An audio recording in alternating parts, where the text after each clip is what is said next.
going on? My name is I'm a combat operator in the Yahalom unit, also known as the Special Operations Engineering Unit. And today I'm going to show you my gear, go on a little breakdown, maybe you can learn some interesting things. Our unit specializes in EOD, sabotage of enemy infrastructure, location and destruction of enemy terror tunnels, engineering reconnaissance, CBRN, and breaching. So my job in the unit, I'm in the underground teams and underground commando. Most of the time what we will do is we specialize in location of enemy terror tunnels, fighting inside those terror tunnels, gathering intelligence, and destruction of the terror tunnels. In Gaza, we don't only have the 360 threat, we have the 720 threat. So that means that I can be engaged from above, from all the sides, and even from below. So the combat warfare and the combat inside of tunnels is very different and very unique. It's unlike other warfares that we encountered or other warfares around the world. The reason is because the tunnels inside of Gaza are just like a huge metro system that is connected to all the places inside of Gaza. So a lot of times you will be in a building, clearing a building, and 30 meters from that building, a terrorist will jump out a hatch, fire an RPG, go inside the tunnels, and then come around from another hatch and will fire again. So the plate carrier that I'm using is the K0. Because the type of operation that we're tasked with, we need to be as versatile, adaptable, and dynamic as possible. The placard, of course, I have 3 magazines, a 5.56. I use green tips. Also here I have stored medic shears. And here I have a fireproof face mask. In some of the tunnels that we work in, there's a lot of explosive devices. So this mask comes very handy in order to keep your face safe. Also, I have personal bandage, and of course a combat knife. Here on the side I have a multi-tool, just an SOG multi-tool. Comes very handy inside the tunnels. I use the pincer placard with the QD mounts. The reason that I use the QD mounts is because sometimes when you enter tunnels you want to be as less as bulky as possible.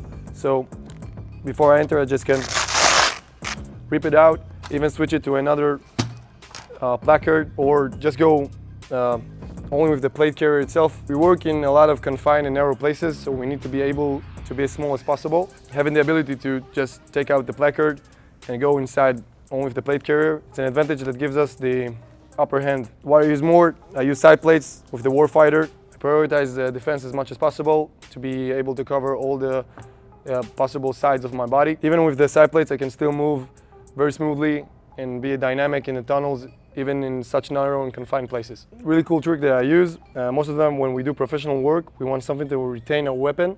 We don't want it moving all around our middle, so you just want to retain it to the side.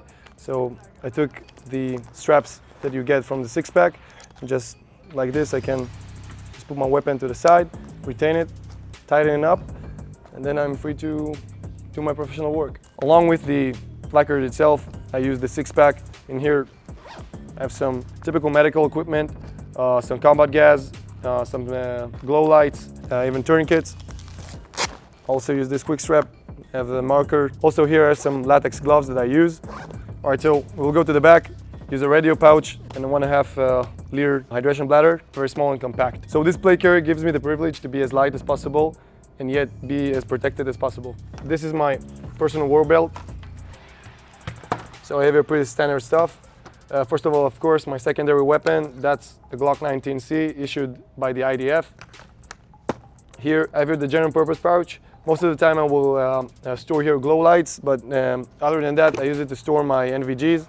Just store them like here, and you're ready to go. I have a grenade pouch, of course, dump pouch, which is a necessity in the tunnels that we work in.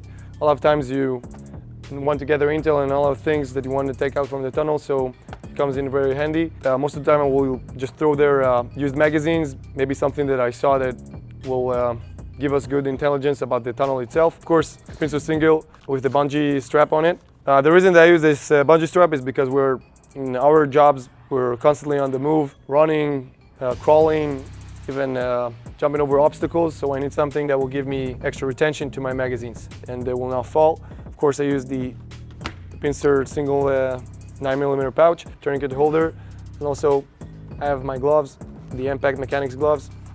The reason that I use those gloves is because in the area that we work in, the tunnels, so we want to be as protected as possible in the outer fingers, so like that you will not get scuffed in the tunnels, and my fingers will still be usable if I use some electronic devices, maybe even explosive devices. I want my fingers to be able to move around and I can use them freely. So from that, We'll go on my weapon platform. This is the weapon platform that I use. It's an M4. I use the EOTech EXPS3 and the G43 magnifier, both of them with Unity risers. Riser for the sight, the absolute, and the riser for the magnifier. Pack 15 and a Clarus GL4 short-fire light. The reason that I use the risers is because I prioritize nighttime shooting, and I need something that will provide me with a clean line of sight when I'm using BNVGs. Most of the engagements that we had in Gaza are from more than 50, 60, 70 meters. The laser sight will not be able and effective and accurate in those kind of distances. The reason that we also use those risers is because most of the times that we enter tunnels, we actually use gas masks. So we need something that will provide us with this clean line of sight. Another thing that we use is the Obscure skull mounting system. We use it, most of them, to gather intelligence. It's very light, so it doesn't really affect the neck and give us a neck strain. And again, it's very small and compact, so it's not that bulky. So in confined and tight spaces, it comes really handy. When we enter tunnels, we have multiple threats. It could be enemies, explosive devices, the tunnel collapsing. Of course, it could be gases. Our operators enter in the tunnel with gas detectors and gas masks. A lot of tunnels that we were in contain gases that are harmful for our operators. So because of that, we use OBS, an open breathing system. So it's just a gas mask with a gas tank on the back. Most of the times when we enter tunnels, it's possible for us to activate explosive devices, and even the enemy can use his explosive devices on our troops. So the gases over there could be very dangerous for the operators, which makes all the tunnel combustible and flammable. Not only those gases we can also encounter lack of oxygen inside of tunnels. That's why we always carry a gas detector. So we just use the gas mask which is connected to the oxygen tank. Like that, we will maneuver and move around the tunnel. Thank you very much for watching. I hope you learned some new things today. I hope I helped you with my experience. And